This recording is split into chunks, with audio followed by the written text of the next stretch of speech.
সম্মানিত সভাপতি, আমার সামনে উপস্থিত প্রিয় রংপুর বিভাগের অধিবাসীবৃন্দ, মঞ্চে উপস্থিত যারা মির্জা ফখরুল ইসলাম আলমগীর সহ ধানের শীষের প্রার্থীবৃন্দ, প্রিয় সহকর্মীবৃন্দ, উপস্থিত মা বোনেরা, মুরব্বীবর্গ, আসসালামু আলাইকুম। আসসালামু আলাইকুম। কেমন আছেন আপনারা? ভালো আছেন? কিন্তু আমরা চাই আপনাদেরকে আরো ভালো রাখতে ইনশাআল্লাহ। এই বিভাগের মানুষকে আমরা আরো ভালো রাখতে চাই। থাকবেন ইনশাআল্লাহ, ইনশাআল্লাহ। প্রিয় ভাই বোনেরা, এই রংপুর হচ্ছে আবু সাইদের পবিত্র রক্তে মিশানো মাটি। কাজেই যেই ত্যাগ আমরা জুলাই আন্দোলনে দেখেছি, সেই ত্যাগ কখনো বৃথা যেতে পারে না। আমাদেরকে যে কোনো মূল্যে সেই ত্যাগের মূল্যায়ন করতে হবে। কিন্তু কিভাবে আমরা আবু সাইদের সেই জীবন উৎসর্গ, সেই ত্যাগকে আমরা মূল্যায়ন করব? আমরা তাদের সেই ত্যাগকে, আবু সাইদ সহ যে 1400 ব্যক্তি শহীদ হয়েছে, যে 1400 ব্যক্তিকে হত্যা করা হয়েছে, এই মানুষগুলোর ত্যাগের মূল্যায়ন আমরা তখনই করতে পারবো যখন এই দেশের মানুষের রাজনৈতিক অধিকার এবং অর্থনৈতিক অধিকার প্রতিষ্ঠিত হবে, যার জন্য আবু সাইদ সহ আরো হাজারো মানুষ জীবন উৎসর্গ করে গিয়েছে। প্রিয় ভাই বোনেরা, আমি বিশ্বাস করি, অনেক মানুষ বলে যে রংপুর এলাকা, এই এলাকা সহ পুরা রংপুর বিভাগের যে জেলাগুলো বলে যে গরিব অঞ্চল, কিন্তু আমি বিশ্বাস করি এই অঞ্চল হচ্ছে অত্যন্ত সম্ভাবনাময় অঞ্চল। শুধু দরকার সঠিক পরিকল্পনা, শুধু দরকার সঠিক ব্যক্তির, শুধু দরকার সঠিক নেতৃত্বের। তাহলেই এই বিভাগের আমরা আমূল পরিবর্তন করতে পারবো। কিন্তু সেই আমূল পরিবর্তন করতে হলে ওই যে বললাম, সঠিক ব্যক্তি এবং সঠিক নেতৃত্ব দরকার। প্রিয় ভাই বোনেরা, আমাদের সামনে আমরা যদি দেখি, নিকট অতীতে দেশনেত্রী খালেদা জিয়া যখন দেশ পরিচালনার দায়িত্বে ছিলেন, শহীদ রাষ্ট্রপতি জিয়াউর রহমান এই যে আসার সময় দেখলাম যে বড় ধানের প্রস্তুতি চলছে। শহীদ জিয়া এই দেশের শাসনভার গ্রহণ করার আগে এখানে বড় ধান হতো? মুরব্বীরা আছে জানবেন, ইয়াং ছেলে পেলে যারা আছে তোমরা হয়তো জানবে না, কিন্তু মুরব্বীরা জানে হতো না। এটি শহীদ জিয়ার অবদান, অর্থাৎ ফসল, বাড়তি ফসল শুরু হয়েছে। প্রিয় ভাই বোনরা, একইভাবে যদি আমরা দেখি, তাহলে আমরা দেখব যে দেশনেত্রী খালেদা জিয়া যখন দেশ পরিচালনা করেছেন, সেই সময় আমরা দেখেছি যে এই অঞ্চলের সবচাইতে বেশি সংখ্যক মানুষ দারিদ্র সীমা থেকে বেরিয়ে এসেছিল। কিন্তু বিগত 16 বছর ধরে আমরা দেখেছি যে আরো যতগুলো মানুষ দারিদ্র সীমা থেকে বেরিয়ে এসেছিল, তথাকথিত উন্নয়নের নামে লুটপাট হয়েছে, কিন্তু মানুষের ভাগ্য পরিবর্তনের জন্য সঠিক কোনো পদক্ষেপ গ্রহণ করা হয়নি। ফলে মানুষের কর্মসংস্থানের ব্যবস্থা হয়নি। ফলে নতুন মানুষের, সাধারণ মানুষের জীবনযাত্রা টিকে থাকার জন্য নতুন ব্যবসা বাণিজ্য, মিল, কলকারখানা, কোনো কিছু এইখানে করা হয় নাই। প্রিয় ভাই বোনেরা, এই এলাকায় একটু আগে আমি আবু সাইদের বাড়ি থেকে আসলাম। আমি নিজেও জানতাম না যে সেইখানেও পর্যন্ত কয়লা আছে। আমি জানতাম দিনাজপুরে কয়লা আছে, কিন্তু আজ আমি শুনলাম যে সেখানেও কয়লা আছে। এই কয়লা যদি আমরা উত্তোলন করতে পারি, এই কয়লা দিয়ে আমরা অনেক কিছুর পরিবর্তন করতে পারবো। প্রিয় ভাই বোনেরা, আমরা সবাই জানি এই অঞ্চল হচ্ছে কৃষি প্রধান অঞ্চল। এই দেশের এই এলাকার মানুষ, ম্যাক্সিমাম মানুষ কৃষি কাজের সাথে জড়িত, এবং সেজন্যই আমরা দেখেছি যে বিগত 16 বছর যাবৎ সমাজের সব শ্রেণী পেশার মানুষের সাথে সাথে আমাদের কৃষক ভাইরাও কিভাবে অত্যাচার, নির্যাতনের শিকার হয়েছে, কিভাবে কৃষিজাত পণ্য দ্রব্যের দাম মূল্য বৃদ্ধি হওয়ার ফলে কৃষকদেরকে বিভিন্ন সময় কষ্টের সম্মুখীন হতে হয়েছে। এবং সেই কারণেই আমরা হিসাব নিকাশ করে আমরা সিদ্ধান্ত নিয়েছি যে আগামী 12 তারিখে ইনশাল্লাহ ধানের শীষ সরকার গঠন করলে আল্লাহর রহমতে আপনাদের সমর্থন নিয়ে এই মুহূর্তে যাদের কৃষি ঋণ 10,000 টাকা পর্যন্ত আছে, আমরা সেই কৃষি ঋণ সুদ সহ ইনশাল্লাহ মওকুফ করব। সমগ্র বাংলাদেশে কৃষকদের 10,000 টাকা পর্যন্ত কৃষি ঋণ সুদ সহ ইনশাল্লাহ আমরা মওকুফ করব। প্রিয় ভাই বোনেরা, শুধু তাই নয়, এই এলাকার মানুষ স্বাভাবিকভাবে কষ্টে থাকার কারণে অনেক মানুষ আছে যারা বিভিন্ন সময় রেজিস্টার বিভিন্ন এনজিও থেকে ছোট ছোট ক্ষুদ্র ঋণ গ্রহণ করে থাকে না? অনেক মানুষ কিন্তু ছোট ছোট ঋণ গ্রহণ করেছে, ক্ষুদ্র ঋণ গ্রহণ করেছে তারা। আমরা সিদ্ধান্ত নিয়েছি যে ইনশাল্লাহ 12 তারিখে আপনাদের সমর্থনে ধানের শীষ 13 তারিখে সরকার গঠনে সক্ষম হলে পরে ইনশাল্লাহ আমরা এই যে ক্ষুদ্র ঋণ যারা রেজিস্টার্ড এনজিও থেকে গ্রহণ করেছেন, আমরা সরকারের পক্ষ থেকে এই ঋণ সেই এনজিওগুলোকে পরিশোধ করে দেব। আপনাদের পরিশোধ করা লাগবে না। এই অঞ্চলের মানুষকে সেই ঋণ পরিশোধ করা লাগবে না। প্রিয় ভাই বোনেরা, আমাদের এই এলাকাকে ঢেলে সাজাতে হবে, এই এলাকার মানুষের কর্মসংস্থান করতে হবে। এই এলাকায় প্রাকৃতিক সম্পদ যেরকম আছে, এই এলাকায় একই সাথে সবচেয়ে বড় সম্পদ কৃষি আছে। কাজেই আমরা যদি বাংলাদেশের খুলনা অঞ্চল, বাংলাদেশের চট্টগ্রাম অঞ্চল সহ ঢাকা অঞ্চল সহ যদি ইন্ডাস্ট্রিয়াল বেল্ট হতে পারে, তাহলে অবশ্যই কেন এই রংপুর বিভাগ সহ রংপুর, দিনাজপুর, ঠাকুরগাঁও, পঞ্চগড় এলাকায় কেন তাহলে কৃষিজাত পণ্যের ইন্ডাস্ট্রি হবে না? আমরা পরিকল্পনা গ্রহণ করেছি যে ইনশাল্লাহ 13 তারিখে বিএনপি সরকার গঠন করলে পরে আমরা কৃষিজাত পণ্যের যারা ব্যবসা বাণিজ্য করেন, যাদের ইন্ডাস্ট্রি আছে, তাদেরকে আমরা বিশেষ সুবিধা দেব, যাতে করে তারা এই এলাকায় এসে তাদের নতুন মিল ফ্যাক্টরি স্থাপনের কাজ শুরু করেন। তার ফলে এই এলাকার মানুষ কর্মসংস্থানের সুযোগ পাবে। শুধু তাই নয়, আমাদের দেশে বর্তমানে বহু তরুণ যুবক মানুষ আছে, যুব সমাজের মানুষ আছে যারা আইটিতে কাজ করে, যারা কম্পিউটার আইটিতে কাজ করে। আইটি কোম্পানি যেগুলো আছে, তারা যদি এইখানে এসে তাদের কোম্পানিগুলো স্থাপন করে এবং এই এলাকার ছেলে মেয়েদেরকে যারা আইটিতে কাজ করতে পারে তাদেরকে সেখানে চাকরি বাকরির ব্যবস্থা করে দেয়, তাহলে তাদেরকে সেই কোম্পানিগুলোকে আমরা একটি নির্দিষ্ট মেয়াদ পর্যন্ত করের ছাড় দিব, যাতে করে এই এলাকার মানুষ, এই এলাকার সন্তানেরা যাতে করে কর্মসংস্থানের ব্যবস্থা করতে পারে। প্রিয় ভাই বোনেরা, আমরা যদি এই কাজগুলো করতে পারি, এই কাজগুলো করার মাধ্যমে আমরা আবু সাইদের স্বপ্নের একটি অংশ, তার আত্মত্যাগের একটি অংশ আমরা পূরণ করতে পারবো।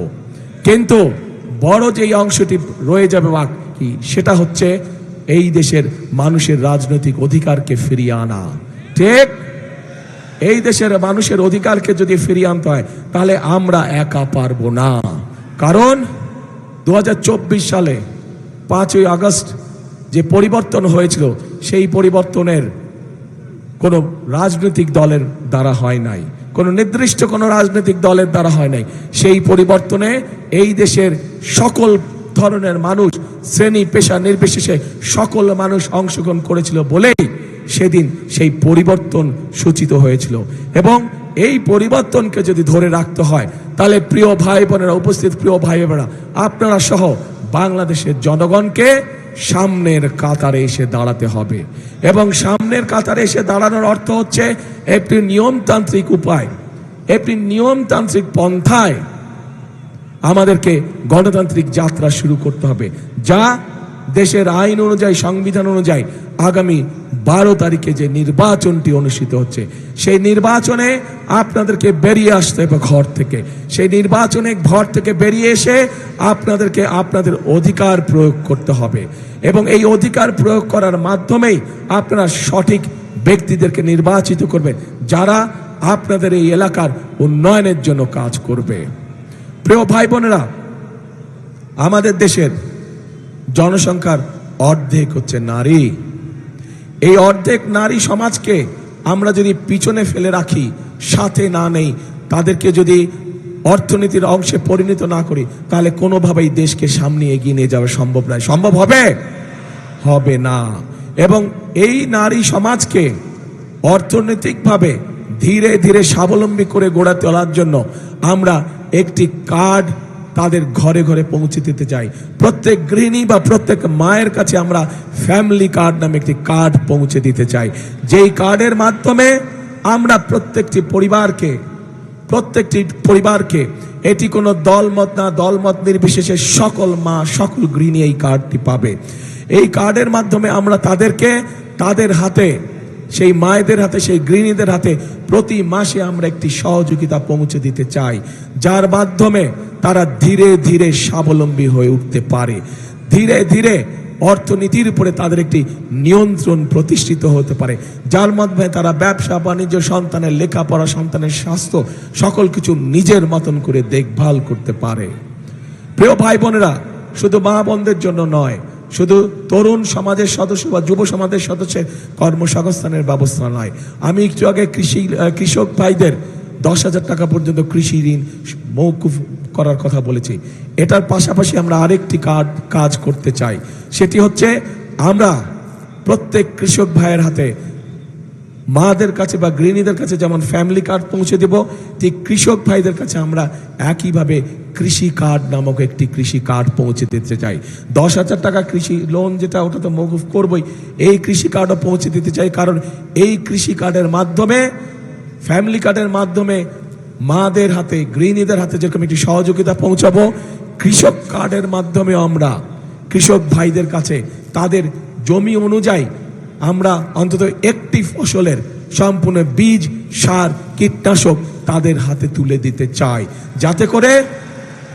যাতে করে তাদের নিজেদের উপর অর্থনৈতিক চাপ একটু হলেও যাতে কমে এবং ধীরে ধীরে যাতে আমাদের কৃষক ভাইরা আস্তে আস্তে অর্থনৈতিকভাবে স্বাবলম্বী হয়ে উঠতে পারে।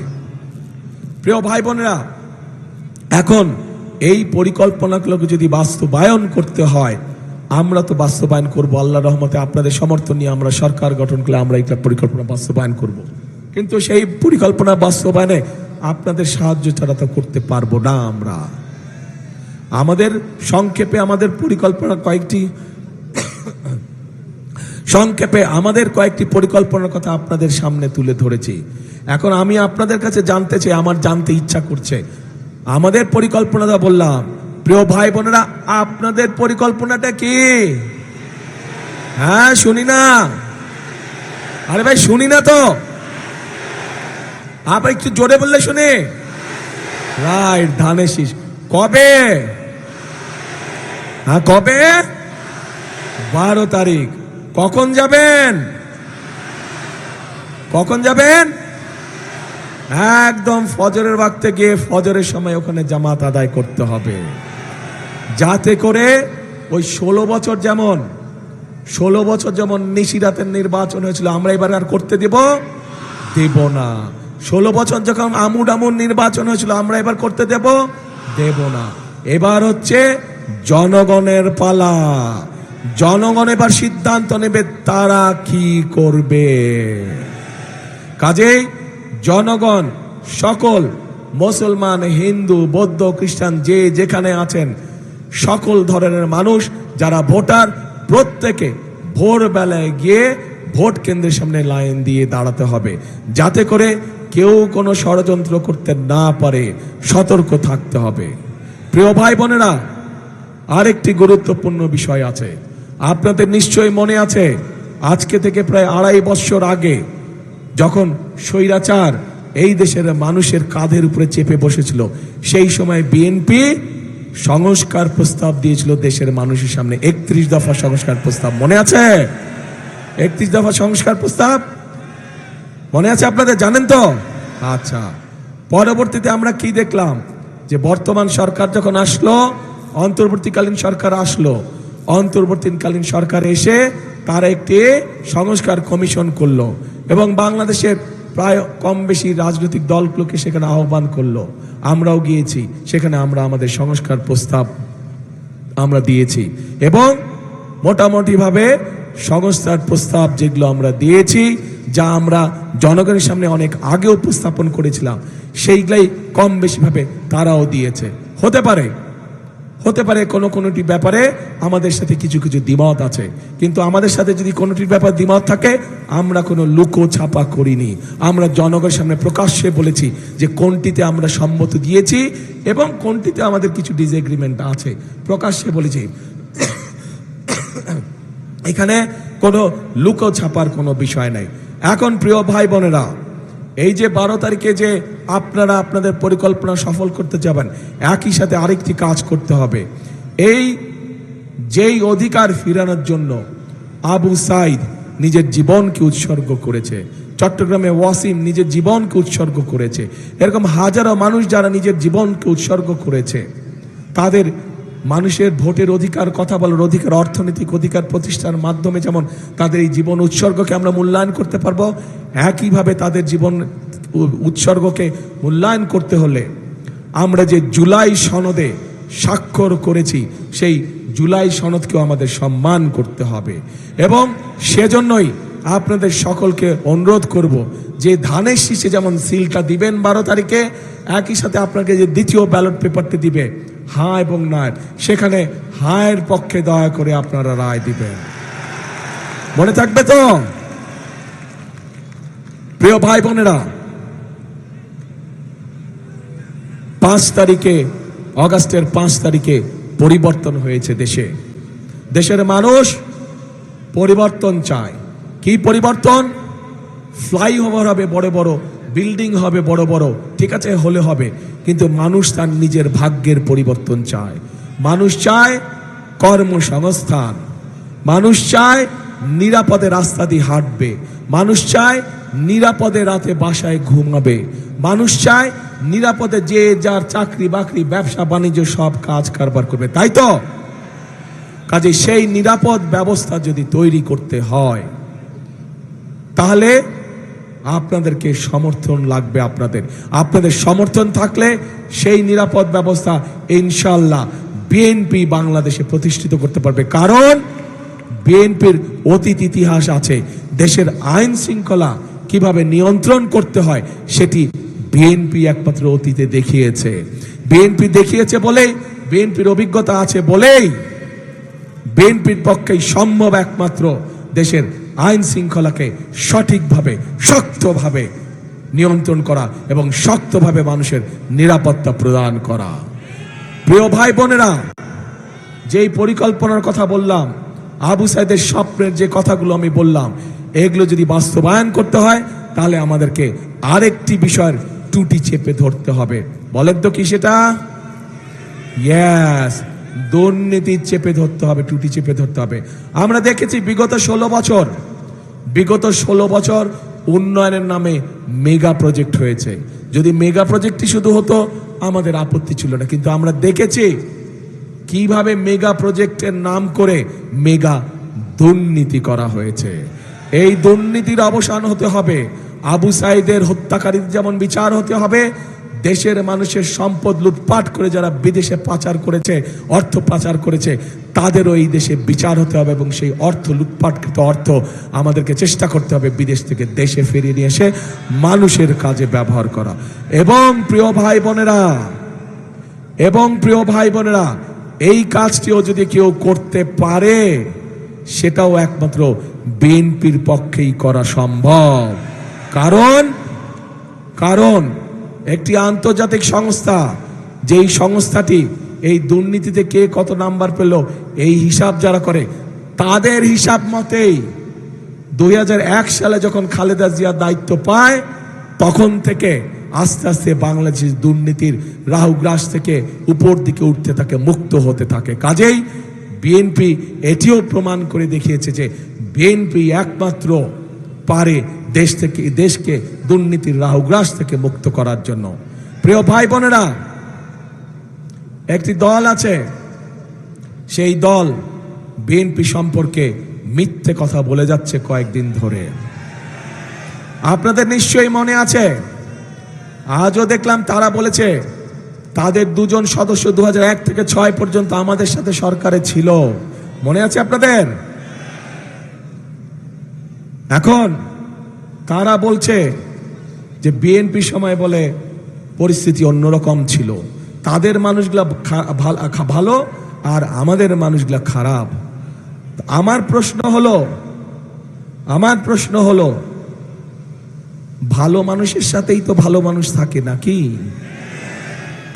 তাদের মানুষ যদি ভালোই হয়ে থাকে, তাহলে বিএনপি যদি খারাপ হয়ে থাকে, তাহলে তারা ছিল কেন আমাদের সাথে পুরা 5 বছর? আমাদের সাথে প্রথম থেকে শেষ দিন পর্যন্ত তারা ছিল, এবং তাদের থাকাটাই প্রমাণ করে খালেদা জিয়া যে দুর্নীতিতে সফলভাবে নিয়ন্ত্রণ করতে সক্ষম হয়েছে। তাদের প্রথম দিন থেকে শেষ দিন পর্যন্ত থাকাটাই প্রমাণ করে যে একমাত্র বিএনপির পক্ষেই সম্ভব এই সব দুর্নীতিকে নিয়ন্ত্রণ করা, এবং তাদের প্রথম দিন থেকে শেষ দিন পর্যন্ত থাকাটাই প্রমাণ করে যে বিএনপি পারে একমাত্র এই দেশকে সঠিক দিক নির্দেশনা দিয়ে পরিচালনা করার জন্য।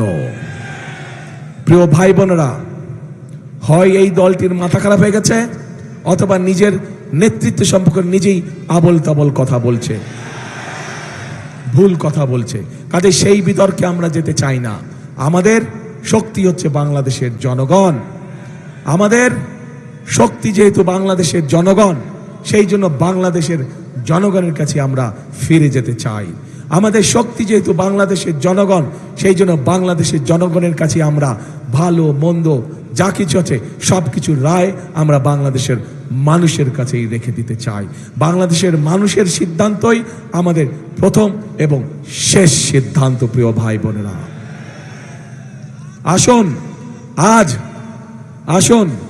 আজ সময় এসেছে ষড়যন্ত্রের জবাব দেবার। আজ সময় এসেছে শহীদ আবু সাইদের স্বপ্ন বাস্তবায়নের। আজ সময় এসেছে বাংলাদেশের মানুষের ভাগ্যের পরিবর্তনের। কাজে আসুন, সব সময় সৎ সুযোগ সব সময় আসে না। যেহেতু আল্লাহ তাআলা আমাদেরকে দেশকে সঠিকভাবে পরিচালনা করার জন্য একটি সৎ সুযোগ দিয়েছেন, কাজে এই সৎ সুযোগটিকে আমরা দেশের কাজে জনগণের স্বার্থে আমরা ব্যবহার করি, যাতে আগামী দিন আমরা সুন্দর একটি প্রত্যাশিত, আমাদের কাঙ্ক্ষিত বাংলাদেশ আমরা গড়ে তুলতে সক্ষম হই। এবং সে কারণেই প্রিয় ভাই বোনেরা, এই দেশকে গড়ে তুলতে হলে আমাদের সকলকে একসাথে পরিশ্রম করতে হবে। এবং আমরা যদি সকলে একসাথে ঐক্যবদ্ধ থাকি, আমরা যদি সকলে একসাথে পরিশ্রম করি, তাহলে এই উত্তরাঞ্চল, এই রংপুর বিভাগ কখনোই ওই যে মঙ্গা পীড়িত বলে কোনোভাবেই এটা থাকতে পারে না, অনুন্নত বলে, উন্নয়নের ছোঁয়া নেই বলে কোনোভাবেই এটা থাকতে পারে না। এই অবস্থার আমরা এইবারে ইনশাল্লাহ পরিবর্তন করতে পারবো, আপনাদের যদি সমর্থন আমাদের সাথে থাকে, আপনাদের সমর্থন ধানের শীষের পক্ষে থাকলে ইনশাল্লাহ এই পরিস্থিতির পরিবর্তন আমরা এবার ইনশাল্লাহ করব। সেজন্যই প্রিয় ভাই বোনেরা, কথা আমি একটাই বলি, কথাটি আপনারা শুনেছেন, তারপর আপনাদের সামনে বলতে চাই। কি সেই কথা? সেই কথাটি হচ্ছে করব কাজ, কে করব কাজ? সবার আগে বাংলাদেশ। করব কাজ, গড়ব দেশ, সবার আগে বাংলাদেশ। বাংলাদেশ ভালো থাকলেই ইনশাল্লাহ মানুষ ভালো থাকবে। বাংলাদেশের মানুষের অধিকার প্রতিষ্ঠিত হলেই বাংলাদেশ ভালো থাকবে। প্রিয় ভাই বোনেরা, আসুন আজকের এই নির্বাচনী জনসভার শপথ হোক আমরা আবু সাইদের সেই কাঙ্ক্ষিত প্রত্যাশিত বাংলাদেশ গড়ার কাজে ইনশাল্লাহ আগামী মাসের 13 তারিখ থেকে আমরা কাজে হাত দিব। এই হোক আজকের নির্বাচনী জনসভার প্রতিশ্রুতি। আল্লাহ হাফেজ। বাংলাদেশ জিন্দাবাদ, বাংলাদেশ জাতীয়তাবাদী দল জিন্দাবাদ। ও রাইট রাইট রাইট ভাইরা, সরি আমি একটা জিনিস ভুলে গেছি। এই এলাকার শুধু না, আচ্ছা ক্যান্ডিডেট সাহেবরা সামনে আসেন, প্রার্থীরা একটু সামনে আসেন, লাইন করে একটু দাঁড়ান। এই এলাকা সহ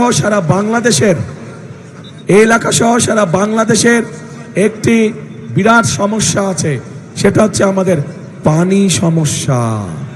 আমাদের পানি সমস্যা আছে, সারা বাংলাদেশেই। আর বিশেষ করে যেহেতু এই এলাকাটি কৃষি প্রধান এলাকা, এই এলাকায় এই সমস্যাটা রয়েছে এবং এই সমস্যাটি সমাধানের জন্য কাজে হাত দিয়েছিলেন শহীদ রাষ্ট্রপতি জিয়াউর রহমান। তিস্তা